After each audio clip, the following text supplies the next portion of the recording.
सध्या आपल्यासोबत आहेत। दानवेजी, आपलं स्वागत। आपण पाहतोय डोंबिवलीमध्ये महिन्याभरातील आगीची ही दुसरी घटना आहे। परिसरामध्ये भीतीचं वातावरण आहे। पुन्हा एकदा केमिकल कंपनीला ही आग लागली आहे। आता सरकारला सांगावं काय हा एक प्रश्न आहे। कारण मागच्या याच्यात सरकारनं डोंबिवलीची घटना फार दिवस नाही झाले, 2-3 आठवडे झालेले आहे। त्याच्यातून जे प्रचंड नुकसान, जीवित, आर्थिक, मानसिक जी हानी झालेली आहे, सरकारने येऊन काही नाही, मुख्यमंत्री, उद्योगमंत्री, कामगार मंत्री येऊन नुसतं पाहणी करून गेले। पुढं एक MM सेंटीमीटर इंच शब्द सुद्धा पाऊल याच्याविषयी सुरक्षिततेविषयी पुढे गेलेलं नाही। मग सरकार अशा पद्धतीनं लोकांचा जीव घ्यायलाच बसलेली की अशा प्रकारची स्थिती आहे।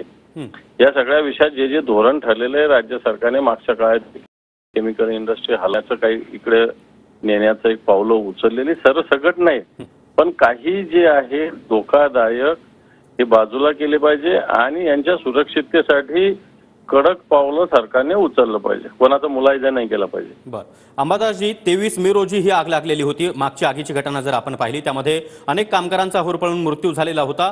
आज संजय राऊतांनी आरोप केलेला आहे की या डोंबिवलीमधल्या अनेक कंपन्यांकडून शिंदे सेना हप्ते वसुली करते। सत्य आहे हे, असं संरक्षणच आहे ना त्यांना। अशा प्रकारच्या इंडस्ट्रीमध्ये अशा पद्धतीने जीव घेण्या सगळ्या गोष्टी होत असताना प्रत्यक्षात मुख्यमंत्री तिथले आहेत, असं असताना या घटना होणं म्हणजे त्यांना संरक्षण देणं आहे। आणि त्यांना संरक्षण काय करण्यासाठी तिला मला वाटतं संजय राऊत साहेबांनी बोललेले आहेत।